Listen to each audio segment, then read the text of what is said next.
नमस्कार विद्यार्थी मित्रों, मैं जिग्नेश पटेल विविधमय हिंदी हाई स्कूल से हूँ। आपको मैं साइंस पढ़ाऊंगा, मीन्स विज्ञान और टेक्नोलॉजी कक्षा 10 के अंदर। हम आपको अभी कोरोना की वजह से हम आपको क्लास के अंदर टीचिंग नहीं दे पा रहे हैं, तो हम आपको ये ऑनलाइन के माध्यम से आपको पढ़ाने की कोशिश कर रहे हैं। आशा रखता हूँ इसमें आप मेरा सहयोग करोगे। शुरुआत करते हैं अध्याय नंबर 1। पहले अध्याय का नाम है रासायनिक अभिक्रियाएं एवं समीकरण। ये हमारे रासायनिक विज्ञान का पहला चैप्टर है। इसके अंदर रासायनिक प्रक्रिया के बारे में हम समझूती प्राप्त करेंगे और रासायनिक प्रक्रिया के समीकरण को संतुलित कैसे करते हैं, वही सब क्या होता है उसके बारे में इस चैप्टर के अंदर हमको समझाना है। तो शुरुआत करता हूँ कि रासायनिक प्रक्रिया कैसे होती है। हमने हमारे जीवन के अंदर रासायनिक प्रक्रियाएं देखी है। एग्जाम्पल नंबर 1 कि गर्मियों में कमरे के ताप के ऊपर दूध को खुला छोड़ देना। तो विद्यार्थी मित्रों, आपने महसूस किया होगा गर्मी के अंदर हम कमरे के तापमान के ऊपर दूध को खुला छोड़ते हैं तो वो दही में परिवर्तित हो जाता है। ये एक रासायनिक प्रक्रिया का उदाहरण है। उदाहरण नंबर 2, हमारे शरीर के माध्यम से भोजन को पचाना। हम जो भी भोजन प्राप्त करते हैं वो हमारे शरीर के अंदर सीधे काम में नहीं आता है, उसके अंदर पाचन की क्रिया होती है जिसके माध्यम से हमारे शरीर को पोषण मिलता है। ये भी एक रासायनिक अभिक्रिया का उदाहरण है। नंबर 3, हम सांस लेते हैं। आपको मालूम है कि इंसान को जीने के लिए सांस लेना जरूरी है। सांस लेते हैं तब हम ऑक्सीजन ग्रहण करते हैं और कार्बन डाइऑक्साइड बाहर मुक्त करते हैं। ये रासायनिक अभिक्रिया के उदाहरण है। लेकिन हमको मालूम कैसे पड़ेगा कि ये रासायनिक अभिक्रिया हुई कि नहीं हुई।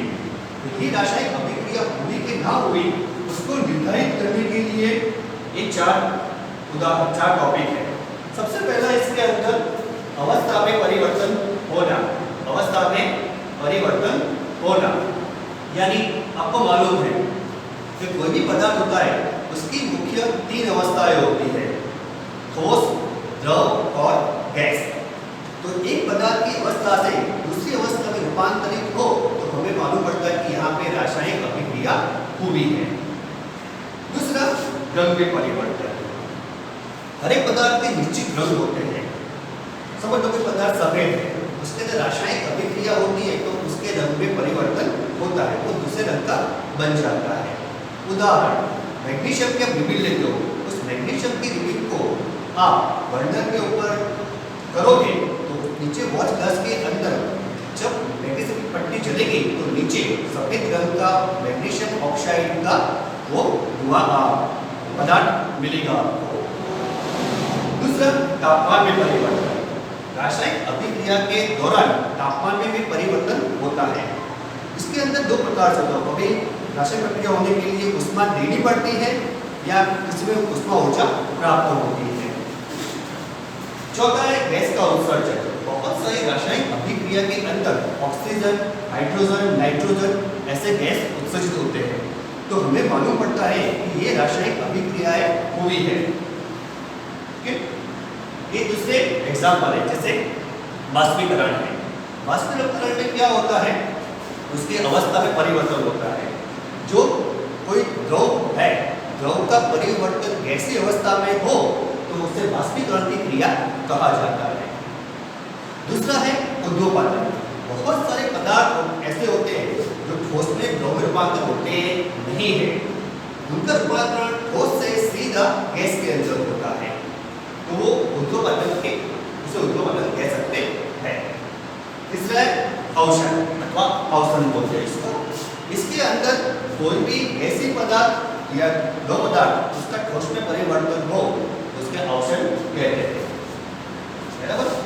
नेक्स्ट, अब कोई रासायनिक क्रियाएं कैसे होती है उसको कैसे माध्यम से समझाया जाएगा। तो रासायनिक समीकरण लिखने के लिए हमने यहाँ पे पदार्थ के नाम लिखे हैं, मैग्नीशियम और ऑक्सीजन। मैग्नीशियम और ऑक्सीजन के बारे में आप जानते हो। मैग्नीशियम का परमाणु क्रमांक 12 है, ऑक्सीजन का परमाणु क्रमांक 8 है। तो दोनों के बीच रासायनिक अभिक्रिया होके मैग्नीशियम ऑक्साइड प्राप्त होता है।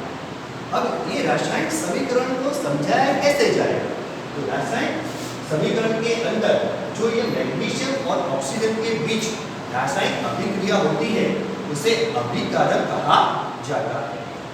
जब रासायनिक अभिक्रिया के अंदर एक से ज्यादा तत्व भाग ले रहे हो तो उनके बीच प्लस का चिन्ह लगाया जाता है। और रासायनिक प्रक्रिया के अंदर जो रासायनिक प्रक्रिया में भाग लेते हैं उसे अभिकारक कहा जाता है। इन अभिकारक के बीच प्रक्रिया होके हमको जो प्राप्त होता है उसे उत्पाद कहा जाता है।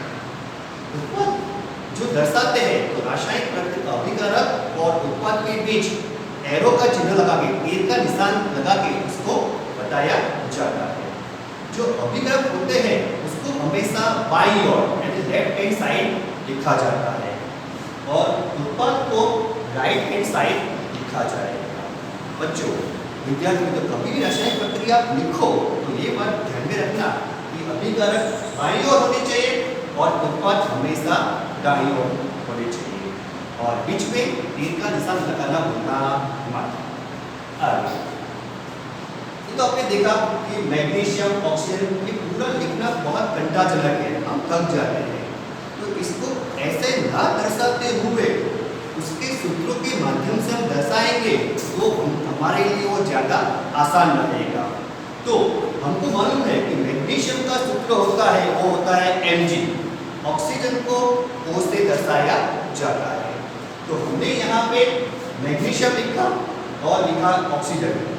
तो मैग्नीशियम और ऑक्सीजन दोनों अभिकारक है जिसको बाईं ओर दर्शाया गया है और इन दोनों के बीच रासायनिक अभिक्रिया होके मैग्नीशियम ऑक्साइड प्राप्त होता है। लेकिन ये जो रासायनिक समीकरण है वो संतुलित नहीं है, वो असंतुलित है। सर, ऐसा कैसे हो सकता है? ऐसा इसलिए है कि द्रव्यमान संचय के नियम के अनुसार कोई भी रासायनिक अभिक्रिया होती है तो वहां न द्रव्यमान का विनाश होता है न द्रव्यमान का उत्सर्जन होता है। इसका मतलब क्या है? इसका मतलब ये है कि जितने परमाणुओं ने रासायनिक अभिक्रिया में भाग लिया है उतने ही उत्पाद के अंदर होने चाहिए तो भी वो रासायनिक समीकरण संतुलित है, ऐसा कह सकते हैं। तो कोई भी रासायनिक समीकरण को संतुलित करने के लिए हमारे यहाँ 7 चरण है। 7 चरण के माध्यम से उस रासायनिक समीकरण को संतुलित करना आवश्यक है। यदि हम रासायनिक समीकरण असंतुलित रखेंगे तो इससे बहुत सारी प्रॉब्लम्स होगी। द्रव्यमान संचय के नियम का अनुसरण होता नहीं है। अभी हम ये भिन्न रासायनिक प्रक्रिया को संतुलित करेंगे। इसके अंदर 7 चरण है। मैं आपको सभी चरण एक के बाद एक समझाऊंगा। तो पहले हम रासायनिक प्रक्रिया को संतुलित करने के लिए मैं एक उदाहरण ले रहा हूँ। इसके अंदर फेरस की प्रक्रिया पानी के साथ करने से फेरस ऑक्साइड प्राप्त होता है और हाइड्रोजन गैस प्राप्त होता है। इस रासायनिक प्रक्रिया को संतुलित कैसे करना है मैं आपको सभी चरणों में समझा रहा हूँ, एक के बाद एक आपको समझा रहा हूँ। हम रासायनिक अभिक्रियाओं को संतुलित करने का सीखेंगे। कोई भी रासायनिक अभिक्रिया को संतुलित करने के 7 चरणों में उसको विभाजित किया जाता है। ये रासायनिक अभिक्रिया संतुलित कैसे करते हैं उसको हम एक उदाहरण के माध्यम से समझेंगे। ये उदाहरण मैंने यहाँ पे लिया हुआ है Fe प्लस H2O, उसके अंदर से आपको निपज मिलेगा Fe3O4 प्लस H2। यहाँ पे Fe और H2O अभिकारक है और Fe3O4 और H2 वो उत्पाद है। हम इसको अब संतुलित करेंगे। संतुलित करने के लिए 7 चरणों का पालन करना पड़ेगा, वो आप ध्यान से सुने। ये आप अच्छी तरह से करोगे तो ये क्वेश्चन आपको बोर्ड के एग्जाम में 4 मार्क्स का आता है। तो शुरुआत करते हम यहाँ से। पहले चरण नंबर 1, सूत्रों के चारों ओर बॉक्स बनाइए। सूत्रों के चारों ओर बॉक्स बनाइए। तो वो बॉक्स बनाने के लिए कैसे बॉक्स बनाएंगे? Fe इसके साथ ऐसा बॉक्स बनाया, H2O यहाँ ऐसे बॉक्स बनाएंगे। ये 2 अभिकारक है, यहाँ पे ये उत्पाद है Fe3O4 यानी फेरस ऑक्साइड कहेंगे इसको, प्लस हाइड्रोजन गैस, ये भी उत्पाद है। सर ये बॉक्स क्यों बना रहे हैं? बॉक्स बनाने का कारण है कोई भी रासायनिक समीकरण के अंदर उसके समीकरण के अंदर बदलाव नहीं कर सकते। जो भी हमको गुना करना है, जो भी बदलाव करना है, ये बॉक्स के आगे लिखेंगे।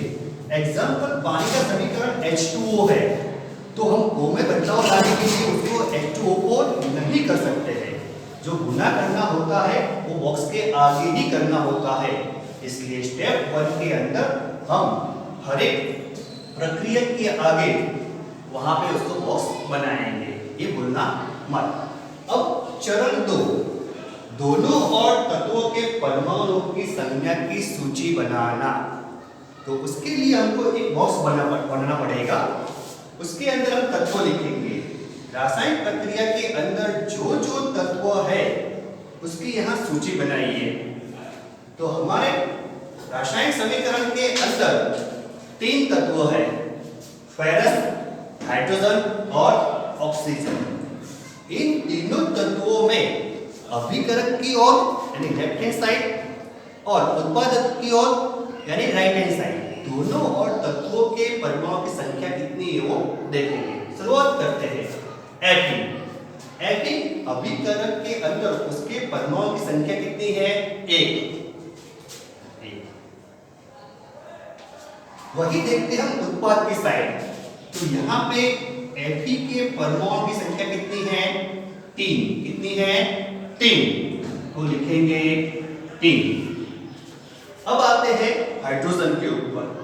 हाइड्रोजन के ऊपर अभिकारक के अंदर उसके परमाणुओं की संख्या 2 है। कितनी है? 2। और वही उत्पाद की ओर देखेंगे, वहां भी 2 ही है। अब बचा ऑक्सीजन। तो ऑक्सीजन के परमाणुओं की संख्या गिनेंगे।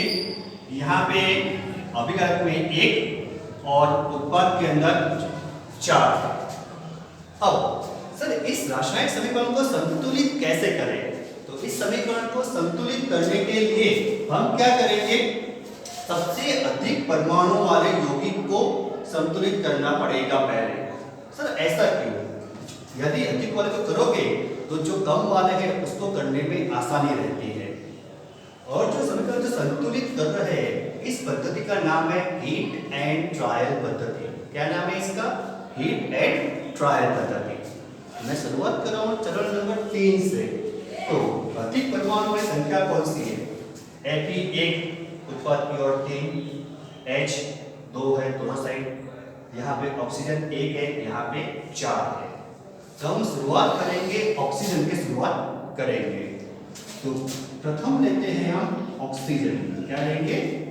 ऑक्सीजन लेंगे। ये ऑक्सीजन के परमाणुओं की संख्या दोनों ओर हम गिनेंगे। तो प्रारंभ में 1 है यहाँ पे और यहाँ पे 4 है। अब संतुलित करना है मुझे, तो वो यहाँ भी 4 होना चाहिए, यहाँ भी 4 होना चाहिए। तो हम देखेंगे अभिकारक की ओर।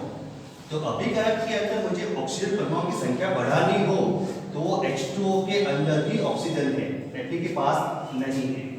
तो हम H2O के अंदर संतुलित करेंगे। तो ये संतुलित करने के लिए जो H2O है उसको हम गुना करेंगे 4 से। इससे गुना करेंगे 4 से। तो दोनों और ऑक्सीजन के परमाणुओं की संख्या कितनी हो जाएगी? 4। कितनी हो जाएगी? 4। तो अब चरण नंबर 3 के अंदर ऑक्सीजन के परमाणु की संख्या दोनों और समान है। तो यानी ऑक्सीजन परमाणु समान संतुलित हो चुका है। अब देखते हैं। तो और H2O और यहाँ पे तो Fe3O4 है ही। ओके, तो ये मैंने बॉक्स के चारों, आपने एक बात देखी, मैंने बॉक्स के अंदर कोई बदलाव नहीं किया है। जो 4 लिखा है वो बॉक्स के बाहर लिखा है। तो आपको भी ये बात हमेशा ध्यान में रखनी है कि बॉक्स के अंदर सूत्रों में कोई भी प्रकार का बदलाव होना चाहिए नहीं। तो मैं यहाँ Fe3O4 को भी बॉक्स बना के दिखाता हूँ आपको और H2 को भी। अब यहाँ O संतुलित हो चुका है। हमारे पास तीन तत्व है Fe, H और O। अब मैं नेक्स्ट स्टेप के अंदर मैं संतुलित करूंगा, H को संतुलित करूंगा। तो H को संतुलित करते हैं तो यही कोष्टक आपको दोबारा बनाना पड़ेगा। अब चरण 4 के अंदर मैं फिर से गिनती करता हूं इस समीकरण के अनुसार। तो Fe कितने हैं? यहाँ पे 1 और यहाँ पे 3। अब H परमाणु, अब देखो H परमाणु में बदलाव हो रहा है। H2 मल्टीप्लाई बाय 4 गुना 4 करते हैं तो यहाँ अभिकारक के अंदर H परमाणु की संख्या कितनी हो जाएगी? 8। कितनी हो जाएगी? 8। जबकि उत्पाद के अंदर वही संख्या रहेगी, दो ही संख्या रहेगी। ओके, अब वो तो दोनों साइड 4-4 हो चुका है। अब मैं चरण 4 के अंदर H को संतुलित करूंगा, H को संतुलित करूंगा। तो H को संतुलित करने के लिए यहाँ पे H 8 है और उत्पाद में H 2 है, यहाँ पे 2 है और यहाँ पे 8 है। तो संतुलित करने के लिए हम देखेंगे यहाँ पे यही स्टेप को आपको 4 के अंदर भी दोहराना है और यहाँ लिखेंगे हम हाइड्रोजन। क्या लिखेंगे? हाइड्रोजन। तो हाइड्रोजन के अंदर परमाणु की संख्या यहाँ पे H 8 कितनी है? 8 और यह कितनी है? 2। बराबर। तो ये संतुलित करने के लिए मैं क्या करूंगा? यहाँ पे H 8 है तो अभी भी 8 ही रहेगा और जो H2 है उसको मुझे 8 बनाना है तो मुझे वहां पे उसको 4 से गुना करना पड़ेगा। तो दोनों और परमाणुओं की संख्या कितनी होगी? 8। बच्चों समझ में आ रहा है ना? ओके, अब आगे। तो यहाँ पे जो H2 है उसको मैं 4 से गुना करूंगा तो दोनों और हाइड्रोजन परमाणुओं की संख्या 8 हो चुकी है। अब इस स्टेप 4 के जरिए मैंने H और O को संतुलित कर दिया। ये समीकरण हमारा आंशिक संतुलित है, पूर्ण रूप से संतुलित है नहीं। हमको आगे Fe को भी संतुलित करना पड़ेगा तो ही ये समीकरण संपूर्ण रूप से संतुलित कहलाएगा। अब हमें H को संतुलित करने के बाद जो हमारा सूत्र बनता है वो सूत्र ये है, Fe प्लस 4H2O उत्पाद के रूप में आएगा FeCO4 प्लस 4H2। तो ये हमारा समीकरण आया है चरण 4 के बाद जो आंशिक रूप से संतुलित है। अब चरण 5 के अंदर मैं संतुलित करता हूं Fe को। अब फिर से यही स्टेप मुझे यहाँ दोहराना पड़ेगा। तो चरण 4 के बाद अभिकारक और उत्पादों की संख्या में क्या बदलाव हुआ है वो हम देखेंगे। तो यहाँ पे O4 H 8, चरण 4 के बाद यहाँ भी वो 8 हो चुका है। अब मुझे संतुलित करना है Fe को। Fe यहाँ पे 1 है, उत्पाद के अंदर 3 है। तो उसको संतुलित करने के लिए ये चरण 5 के अंदर हम लिखेंगे यहाँ पे Fe अथवा फेरस। प्रारंभ में संख्या अभी कितनी है? यहाँ Fe 1 कितना है? 1 है। यहाँ कितना है? उत्पाद के अंदर 3 है। बराबर। तो मुझे अभिकारक की और भी 3 Fe परमाणु लाने को, तो जो Fe है यहाँ पे उसको मुझे 3 से गुना करना पड़ेगा, तभी दोनों और Fe की संख्या 3 होगी।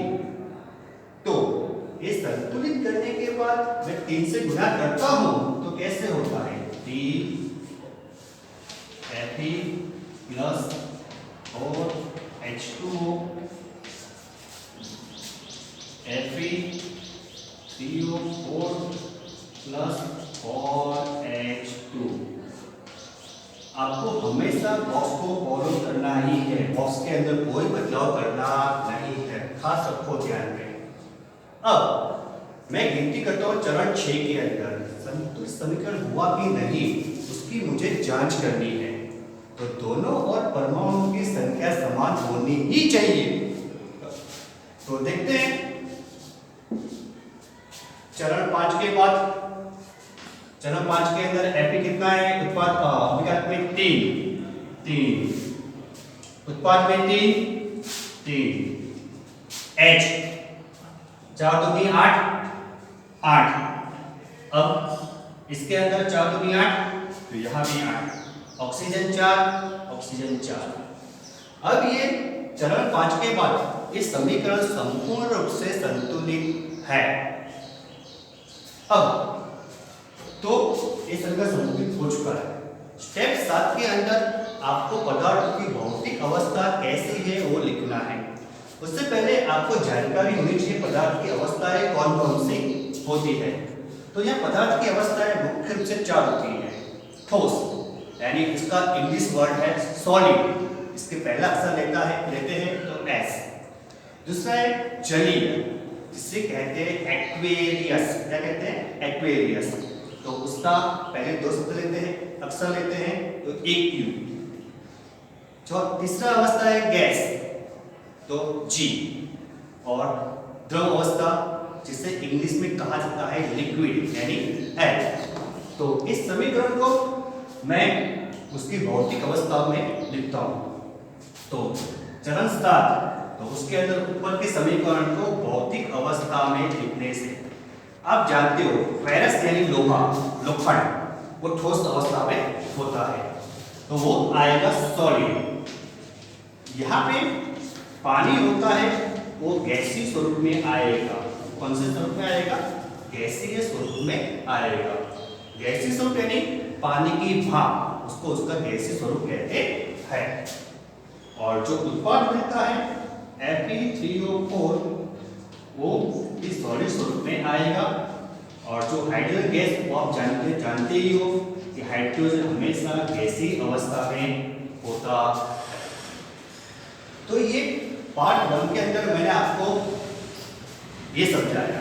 मेरा नेक्स्ट वीडियो आएगा पार्ट 2, उसके अंदर चैप्टर 1 के अंदर जो बचा हुआ है मैं आपको नेक्स्ट वीडियो में आगे समझाऊंगा। Thank you. अच्छा अभी रुको कहाँ जा रहे हो? आपको भी होमवर्क देना बाकी है। तो आपको होमवर्क के अंदर मैं आपको 2 समीकरण PDF फाइल के स्वरूप में भेज रहा हूँ। ये दोनों समीकरण संतुलित करके जैसे मैंने स्टेप दिखाए वैसे ही आपको स्टेप कंप्लीट करके मुझे जब स्कूल खुले तब दिखाना है। बाकी जो 2 रह गए नेक्स्ट पीरियड में संभव होगा तो उसको हम नेक्स्ट पीरियड कंटिन्यू करेंगे। आपको होमवर्क कंपल्सरी करना है तो ही आपको साइंस में ये आएगा, बाकी आएगा नहीं। ओके, आभार साहिब, थैंक यू। मिलते हैं नेक्स्ट पीरियड में।